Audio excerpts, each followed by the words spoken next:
po sa lahat and welcome back to my channel! Yes! And for today's video po, we are going to unbox this item na nasa tabi ko. And this item, nabili ko siya sa isang online shop dito sa Hong Kong. And natanggap ko siya yesterday. So, ngayon is i-unbox natin siya. And let's see what's inside the box. So, here is the ¡Taran! Biolomix. I don't know how to say it in sa tamang Biolo. Ewan. Biolomix. Standmixer po siya. Yan. Pa siya, nakatali pa. Kasi, yun nga, kasi lagi akong nagbe-bake, gumagawa ng tinapay, naggagawa ng cake. So, iba rin naman kasi pag may katuwang ka. Siya, hindi siya talaga yung mga original na mamahalin like KitchenAid. Kasi yung KitchenAid, it's super mahal. Low budget muna tayo ngayon. So, ito na lang muna yung kinuha ko. So, let's get started. Unbox na tayo. Ito po yung box. Yan. Yan. Yung kulay niya is red. And nasa siya, 5.3 kilograms. Yan. So, okay.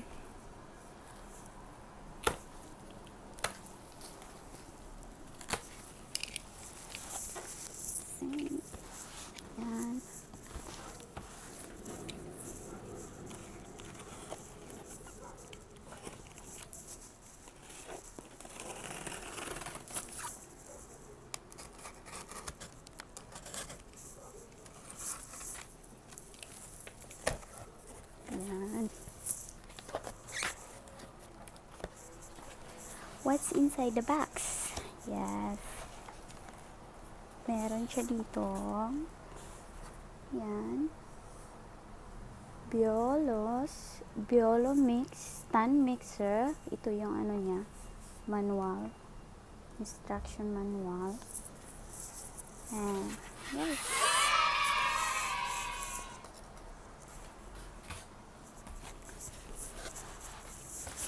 Tadaan!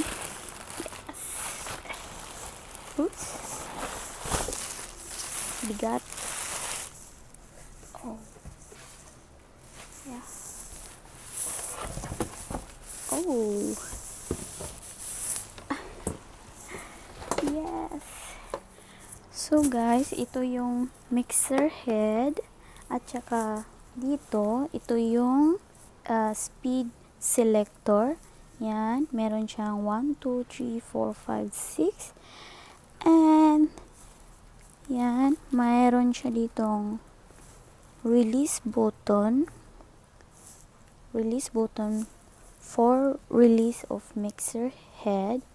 Yan, press natin yan.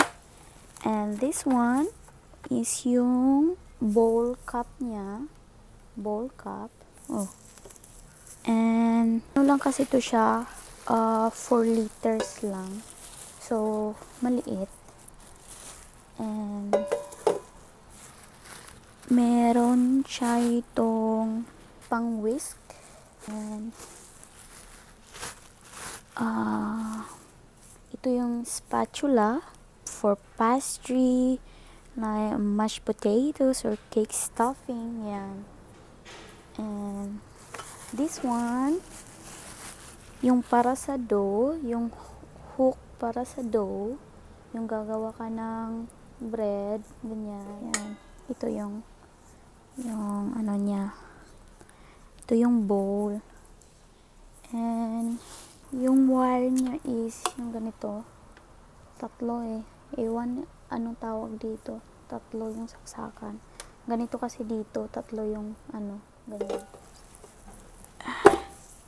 Yan. Yan. Ganyan siya. Ayan, pag i-release siya pababa, press din dito, ganyan. Yan. yung surface niya dito is parang plastic lang din, hindi talaga yung metal. Maganda siya yung kulay, red din. Na-check ko din to sa Shopee. Meron siya sa Shopee. Like something 6,000, almost 6,000 ganun. Hindi pareho yung presyo dun eh. But mas pinili kong bumili na lang dito. So, hayan siya guys. Look! I love red. Super. And nabili ko siya 679 Hong Kong dollars. And yan. Yan. This is it. So, hayan guys, naiset na po natin ang ating Biolomix Standmixer. Nahugasan ko na yung ano niya, yung bowl, at saka yung bowl cup, pati na rin yung dough hook. Yan. Nahugasan ko na siya. So, ngayon naman is, ita-try natin gumawa ng dough gamit ang Biolomix Standmixer. Titingnan natin kung ano yung performance niya. Ang gagawin nating bread is yung milk bar bun. Gagamitin ko is isang recipe. Ano naman to? For 4 liters. 4 liters siya. So, we will start to make the dough. Yes! I have here the flour. This is the 500 grams flour. Na-sift ko na siya kasama yung milk powder. So, lagay natin siya dito.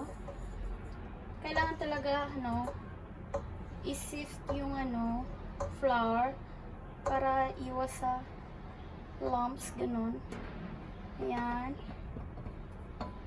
Una natin gagawin is, imimix yung mga dry mixture. Next is, the sugar. Ayan. The sugar. Ito na po yung dry ingredients. Halo lang ng konti. Yan. Para mag-mix yung sugar at saka milk. Flour na din. Yan. So, lagay tayo ng hole sa gitna. Lagay natin yung butter. Lagay natin ng butter. Tapos, ikot muna natin konti. Lagay natin.